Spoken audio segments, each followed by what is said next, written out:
Hi guys, Teddy Baldassarre with TeddyBaldassarre.com. In this video, we're going to be looking at a watch from Tissot. It's a newer watch from Tissot in a format that is not so new. We're very familiar with the Visodate, but we're looking at the new version of the Visodate and kind of marking some of the changes since the previous version. So in this video, going to look a little bit deeper into this timepiece, also to mark some of those differences and things to consider at the end and who this watch is for. And then also, if you are in the market for this watch, link in the description down below, TeddyBaldassarre.com, full authorized dealer of Tissot watches. Guys, let's jump into the video, take a closer look at this watch. The Tissot Visodate, probably one of the most popular heritage design models from Tissot.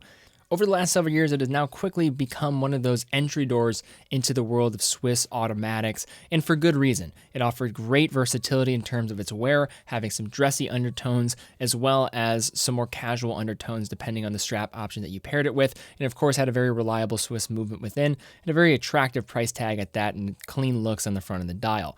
Now, there is a new version of the Tissot Visodate, and from my understanding, this is going to be the new version of the Visodate, as they're going to be phasing out the older versions from my current understanding, which could be good news for some, bad news for others.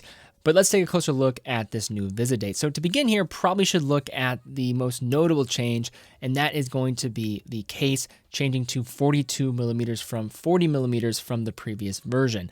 Now, this is going to make this watch appear a bit more casual. It's going to have a larger presence on the wrist. Thickness is 12.2 millimeters with its thickness there, and then lug width 21 millimeters, so that is also a change, and then lug to lug of 49 millimeters. It is going to wear slightly smaller than that 42 millimeter case. It does come on this Milanese style bracelet, which is very comfortable. I think it's a great pairing with the watch. You also, when looking at the lugs, are going to see more of a alternative design. So you have more of a turned lug design that has, of course, a bit more of a classic appeal in terms of this 1960s classic dress watch approach, but works well with kind of the more polished off side of the bezel, also with the side of the case. This watch is a bit flashy in certain elements, but from the dial, it's going to be very much about the business in regards to its more clean aesthetic.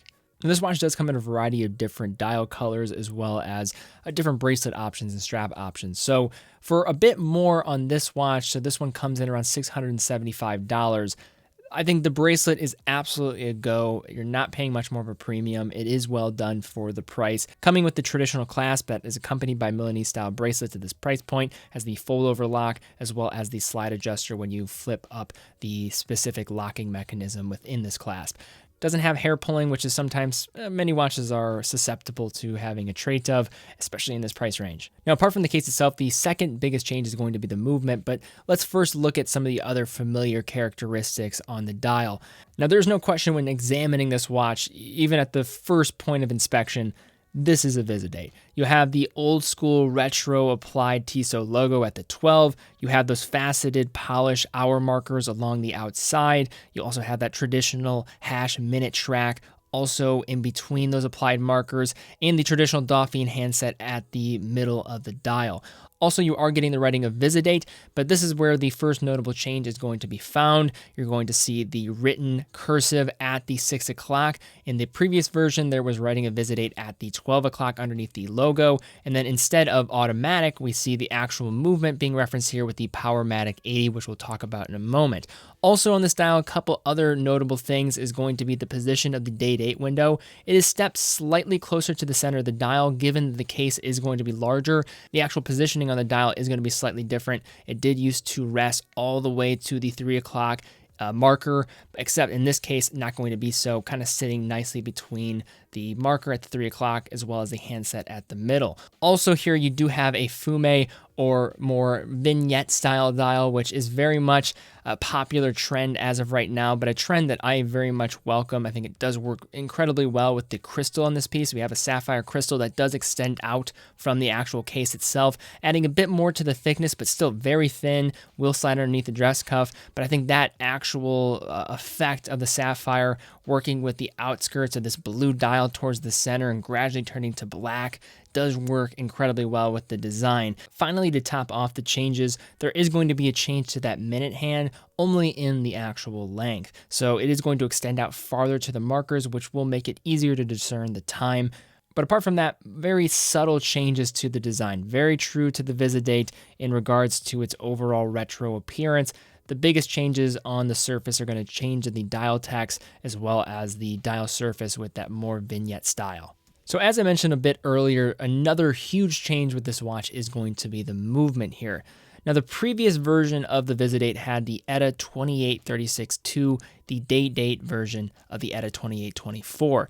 This version is going to move into the Powermatic 80 movements, which most notably is going to have that longer power reserve. This one coming with the 80.121. So this 80-hour power reserve movement, how this is all achieved in the traditional fashion amongst Swatch Group brands and primarily Tissot, of course, is going to be taking an ETA caliber, breaking it down from the 28,800 vibrations per hour down to 21,600 vibrations per hour to maximize the stored energy of that mainspring. This movement does feature hacking and hand winding, so hacking stopping the second hand when you pull out the crown to the farthest position has pretty utilitarian overall finish. This is an entry-level Swiss-made watch after all, but does do the job, of course. You also are getting a Nivacron balance spring inside of here, which will help against magnetism as well as unimpeded oscillation and just making sure this one is going to run like a top. And this one is running really well when putting it on the time graph, for this one running at just a few seconds off from perfect time of day. That is anecdotal evidence, but that is something you just notice when you're putting these through the test. One thing of note here is the ETA 2836-2 did have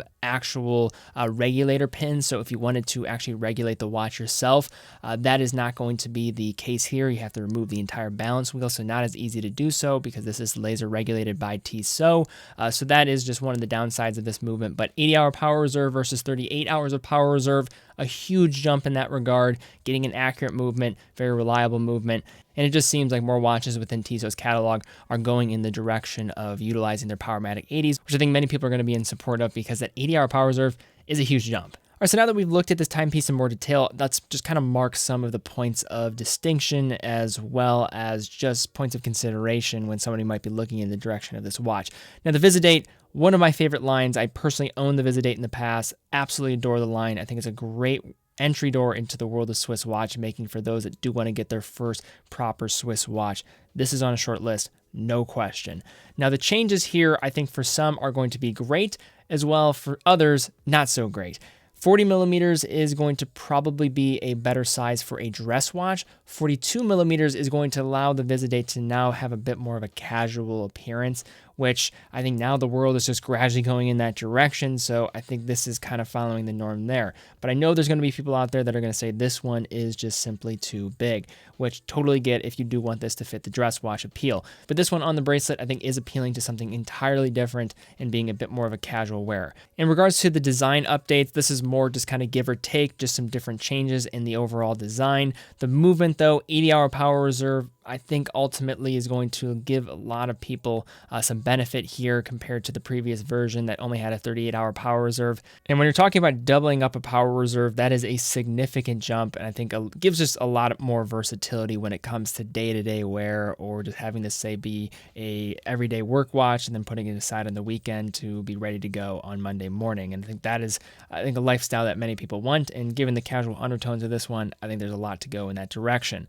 But overall, the changes here, of course, with the Visodate, but a lot of the same in terms of value proposition is here. Still one of the best entry doors into the world of Swiss watchmaking. Yes, you're going to see an upgrade with the movement inside of here in regards to that power reserve, again, which is probably the most notable feature apart from the case jump up to 42 millimeters. The turn lugs, I think, is a better look, and I think it is going to improve the design in terms of its complexity, but also more of just its distinctiveness in a world of more traditional lug architecture. But just like the 40 millimeter option, and those seem to be on their way out, so if you do want to get one of those as well, we have those available on Baldassarre.com as well, so probably get those while you can.